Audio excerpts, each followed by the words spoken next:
السلام علیکم اسٹوڈنٹس، آج ہم نے پڑھنی ہے کائنڈز آف رینٹ، لگان کی قسمیں۔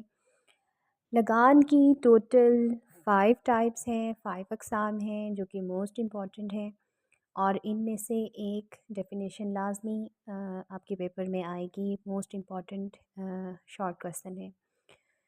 اس میں سب سے پہلی ڈیفینیشن ہے خالص لگان کی، نیٹ رینٹ۔ نیٹ رینٹ کو معاشی لگان بھی کہا جاتا ہے، ٹھیک ہے۔ اب نیٹ رینٹ سے مراد ہے کیا؟ بیسیکلی وہ رقم جو کاشتکار کس کو دے گا؟ مالک، زمین کے مالک کو۔ اور کیوں دے گا؟ صرف زمین کے استعمال کے معاوضے کے طور پر، اس میں کوئی دوسری ادائیگی شامل نہیں ہے، صرف کاشتکار نے زمین کے مالک کو زمین کے استعمال کے بدلے جو ہے نا جو معاوضہ ادا کرنا ہے وہ خالص لگان کہلائے گا۔ مثلاً آپ کو اگزامپل دی گئی ہے کہ ایک زمیندار ہے اور اس نے کاشتکار کو 10 ایکڑ زمین دی ہے کہ وہ اس پر کاشتکاری کرے، اور اس نے اس سے طے کر لیا ہے کہ زمین کے استعمال کے عوض زمیندار کو سالانہ 30,000 روپے ادا کرنا ہوگا، ٹھیک ہے۔ کاشتکار زمین کے استعمال کے بدلے زمیندار کو جو سالانہ 30,000 روپے دے گا نا، وہ خالص لگان یا معاشی لگان یا نیٹ رینٹ کہلائے گا۔ سیکنڈ جو مرکب یا خام لگان ہے نا، وہ کیا کہلائے گا جی؟ اگر زمیندار کسی کاشتکار کو زمین کے علاوہ دیگر سہولیات بھی مہیا کر دے، اسے کہے کہ میں آپ کو زمین پہ ٹیوب ویل لگا دیتا ہوں یا ٹریکٹر پرووائڈ کر دیتا ہوں، یا کوئی بھی ایکسٹرا سہولت پرووائڈ کر دے، کوئی کمرہ بنا کر دے دے یا کوئی بھی سہولت پرووائڈ کر دے، تو زمین سمیت ان تمام سہولیات کے بدلے بھی وہ کاشتکار زمیندار کو کچھ ایکسٹرا رقم ادا کرے گا، جو کہ مرکب لگان کہلاتا ہے، ٹھیک ہے۔ اس طرح فرض کیا مرکب لگان کی صورت میں اب زمیندار 30,000 روپے کی بجائے اب 40,000 یا زیادہ لگان جو ہے وہ وصول کرے گا، تو وہ زائد رقم مرکب لگان کہلائے گا۔ تو مرکب لگان کا فارمولا بیسیکلی کیا ہے؟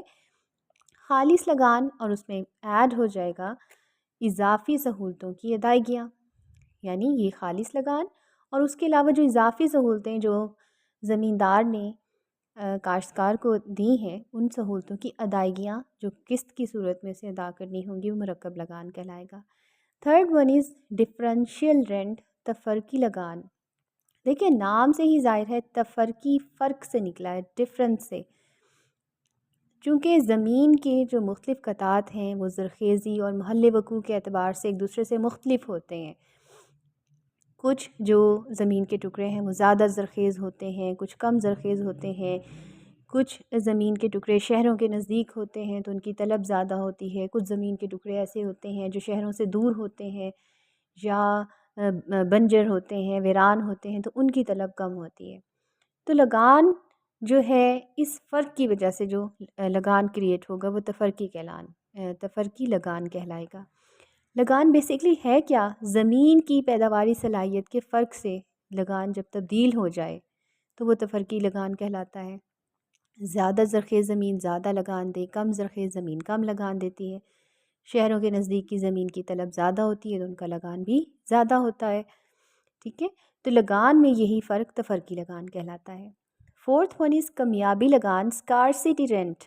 آپ نے چیپٹر نمبر 1 میں اسکارسٹی کو ڈیٹیل سے پڑھا، اور اسکارسٹی بیسیکلی ہے کیا؟ اگر ایک لائن میں اس کی ڈیفینیشن بیان کی جائے تو کمیابی یا اسکارسٹی بیسیکلی ہے کیا؟ کسی بھی شے کا ضرورت کے مقابلے میں کم ہونا۔ اور آپ نے اس میں اگزامپل دی تھی کہ دنیا میں ہر سال لاکھوں ٹن گندم پیدا ہوتی ہے لیکن پھر بھی وہ کمیاب ہے، اسکارس ہے۔ اس کی وجہ کیا ہے؟ کہ وہ انسانی ضرورت کے مقابلے میں بہت کم ہے۔ اسی طرح جو اسٹرے ڈاگز ہیں، آوارہ کتے ہیں، چونکہ ان کی انسان کو ضرورت ہی نہیں ہے تو چاہے وہ تعداد میں کم ہو لیکن پھر بھی وہ کمیاب نہیں کہلائیں گے۔ کمیاب شے وہ ہوتی ہے جو کسی شے جو ضرورت کے مقابلے میں کم ہو۔ تو زمین کی کمیابی کی وجہ سے لگان پیدا ہوتا ہے۔ اب دیکھیں کئی صدیوں پہلے، کئی سالوں پہلے جب زمین کی رسد جو ہے وہ بہت زیادہ تھی طلب کے مقابلے میں، تو زمین کا کوئی لگان اٹسیلف نہیں تھا، کیونکہ تمام انسانوں کو ان کی ضرورت کے مقابلے میں بہت زیادہ تعداد میں، زیادہ مقدار میں زمین کی دستیابی تھی۔ لیکن جیسے جیسے انسانوں کی تعداد بڑھتی گئی تو زمین کی رسد اس کی طلب سے کم ہوتی گئی نا، تو اس طرح زمین کی کمیابی نے لگان کے تصور کو پیدا کیا۔ تو زمین کی کمیاب ہونے کی وجہ سے اس کے مالک کو جو ادائیگی کی جاتی ہے اس کو کمیابی لگان کہتے ہیں۔ اب last one and most important that is نام نہاد لگان یا مثل لگان یا شبہی لگان. یہ اردو میں کہتے ہیں اور انگلش میں اس کو کہتے ہیں قاضی رینٹ. اب واٹ از قاضی رینٹ؟ سب سے پہلے اس کی ڈیفینیشن دیکھ لیتے ہیں. ڈاکٹر الفریڈ مارشل نے ڈیفینیشن بیان کی کہ مثل لگان وہ آمدنی ہوتی ہے جو ان مشینوں اور آلات سے حاصل ہوتی ہے جو خود انسان کے بنائے ہوئے ہوں. ٹھیک ہے، یعنی وہ مشینیں یا وہ آلات جو انسان نے خود بنائے ہیں ان سے جو آمدنی حاصل ہو رہی ہے وہ کہلائے گی مثل لگان، قاضی رینٹ. ٹھیک ہے، تو بیسیکلی یہ ہے کیا، مثل یا نام نہاد لگان کسی بھی عامل پیدائش کی رسد کے قلیل عرصے میں کم ہونے کے باعث ہوتا ہے. یعنی عرصہ قلیل میں، شارٹ رن میں، شارٹ پیریڈ میں جب عامل پیدائش کسی بھی فیکٹر پروڈکشن کی رسد کم ہوتی ہے تو اس کے کم ہونے کی وجہ سے یہ لگان کریٹ ہوتا ہے، جبکہ طویل عرصے میں یہ عامل پیدائش ان کی جو رسد ہے وہ اویلیبل ہوتی ہے. ٹھیک ہے، اب آپ کو ایک ایگزامپل کے ذریعے سمجھانے کی کوشش کی گئی ہے کہ فرض کیا کسی علاقے میں ایکس اور وائی جگہوں پر دو فوٹو اسٹیٹ مشینیں فوٹو کاپی کی سہولیات فراہم کر رہی ہیں، ایکس جگہ پر اور وائی جگہ پر، اور کسی وجہ سے ایکس جگہ پر موجود مشین خراب ہو جاتی ہے. تو ایسے میں ایکس مشین کے تمام گاہک وائی مشین کی طرف منتقل ہو جاتے ہیں اور وائی مشین کی آمدنی میں وقتی طور پر جو اضافہ ہوتا ہے وہ مثل لگان کہلائے گا. اسٹوڈنٹس، اس کی جو ڈائیگرام ہے اس کی وضاحت ہم کیسے کریں گے؟ دیکھیے، ایکس ایکسس پر ہم نے مشینوں کی تعداد شو کی ہے، وائی ایکسس پہ ہم نے شو کیے ہیں مشینوں سے حاصل ہونے والی آمدنی یعنی رینٹ آر. اچھا، اب دیکھیے جو عرصہ قلیل میں جو رسد ہے وہ چونکہ فکس ہے، الاسٹیسٹی از اکول ٹو 0 ہے. عرصہ قلیل کی رسد کا خط جو ہے وہ مکمل طور پر غیر لچکدار ہے. ٹھیک ہے، الاسٹیسٹی 0 ہے کیونکہ عرصہ قلیل میں مشینوں کی رسد کو بڑھانا ممکن نہیں ہے. ٹھیک ہے، یہ وائی فوٹو اسٹیٹ کی جو وائی مشین ہے اس کا یہ گراف بنایا گیا ہے. ٹھیک ہے، عرصہ قلیل میں OQ1 مشینوں کی مدد سے جو ہے اشیاء تیار ہو رہی ہیں یا فوٹو اسٹیٹ کی جا رہی ہے. ٹھیک ہے، یہ ہو گیا اس کی رسد کا خط Q1S اور طلب کا خط ہے D1. دیکھیے SQ1 خط کو رسد کے خط SQ1 کو ڈیمانڈ کا خط D1 نقطہ E1 پر قطع کرتا ہے. یہاں سے جب وائی ایکسس کی طرف آئے تو ہمیں پتہ چلا کہ OQ1 مشینوں کی تعداد ہے، اور جب یہاں سے ایکس ایکسس کی طرف گئے تو ہمیں پتہ چلا کہ OR مشینوں سے حاصل ہونے والی آمدنی یا رینٹ ہے. ٹھیک ہے، اب فرض کیا کہ ایکس مشین خراب ہو جاتی ہے اور وائی مشین کی ڈیمانڈ میں اضافہ ہو جاتا ہے تو وائی مشین کا ڈیمانڈ کا خط اوپر کی طرف شفٹ ہو جائے گا.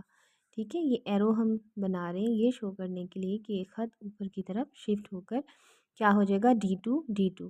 اب اسی ایس کے خط پر نیا طلب کا خط D2 پوائنٹ E2 پر قطع کر رہا ہے. ٹھیک ہے، اب نیا ایکولیبرم پوائنٹ ہے E2 سے جب ہم ایکس ایکسس کی طرف آئیں گے تو ہمیں پتہ چلے گا کہ مشینوں کی تعداد میں کوئی تبدیلی واقع نہیں ہوئی کیونکہ عرصہ قلیل ہے، الاسٹیسٹی از اکول ٹو 0، رسد کا خط مکمل طور پر غیر لچکدار ہے. بڑھتی ہوئی طلب کو پورا کرنے کے لیے مشینوں کی تعداد کو نہیں بڑھایا جا سکتا، جس کے نتیجے میں کیا ہوگا، صرف اور صرف رینٹ انکریز ہوگا. یہاں سے جب ہم وائی ایکسس کی طرف موو کریں گے ہم دیکھیں گے کہ صرف اور صرف رینٹ میں اضافہ ہوا ہے. کب اضافہ ہوا ہے؟ عرصہ قلیل میں. ٹھیک ہے، اب یہ جو آپ کو ایک اور خط نظر آ رہا ہے نا RN، یہ RN کرو کیا ہے؟ وہ کہہ رہے ہیں عرصہ طویل میں یہی جو رسد کا خط جو کہ SQ1 ہے، اب یہ SQ1 نہیں رہے گا، آپ اس کرو کو بھول جائیں. اب عرصہ قلیل میں جو یہ SQ1 کرو ہے اس کی بجائے یہ SQ1 کرو RN کرو میں تبدیل ہو جائے گا.